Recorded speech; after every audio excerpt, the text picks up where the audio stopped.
बात उस दौर की जब फिल्मों में नाच गाना करने वाले हीरोइनों को ना तो दर्शक सम्मान से देखते थे, ना ही इंडस्ट्री के लोग। 3 घंटे की फिल्म में बस चंद मिनट के लिए डांसर आती और दर्शक तालियां पीटते। डांसर का नाम तक जानने में भी शायद ही कोई दिलचस्पी दिखाता हो।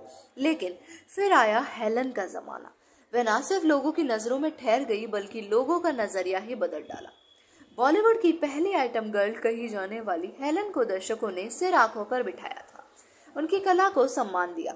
आज भले ही हेलन चकाचौंध भरी दुनिया से दूर है, लेकिन कला के कदरदान आज भी उनका नाम बेहद सम्मान के साथ लेते हैं। मेरा नाम चिन चिन चिन चू, यम्मा यम्मा, ओ हसीना जुल्फों वाली मोनिका, ओ माय डार्लिंग जैसे आइटम नंबर्स देने वाली हेलन का में काफी रुतबा हुआ करता था। हेलन का जन्म 21 नवंबर 1938 में बर्मा में हुआ था। इनका पूरा जन्म हेलन एन रिचर्डसन है।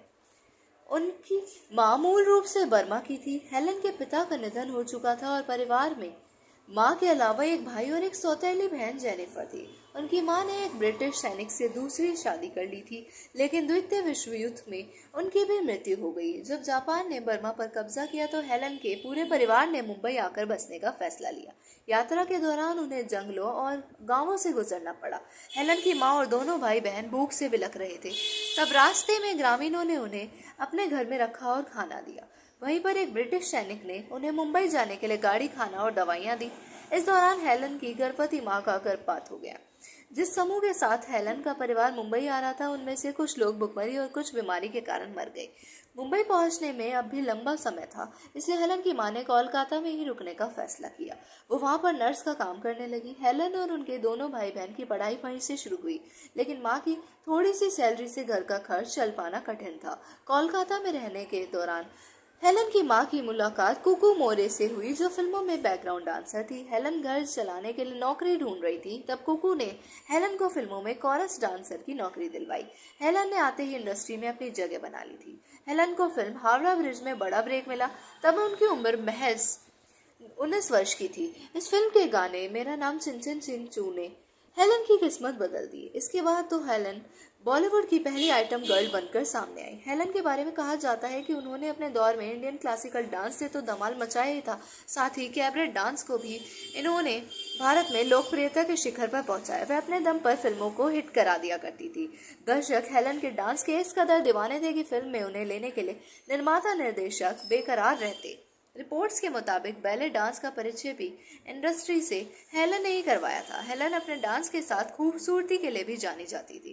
1957 में हेलन ने अपने से 27 साल बड़े निर्देशक पीएन अरोड़ा से शादी कर ली। जिंदगी में अभी सब कुछ अच्छा होना शुरू ही हुआ था कि एक बार फिर हेलन का दुख का पहाड़ टूट पड़ा। यह शादी हेलन के 35वें बर्थडे के दिन टूट गई।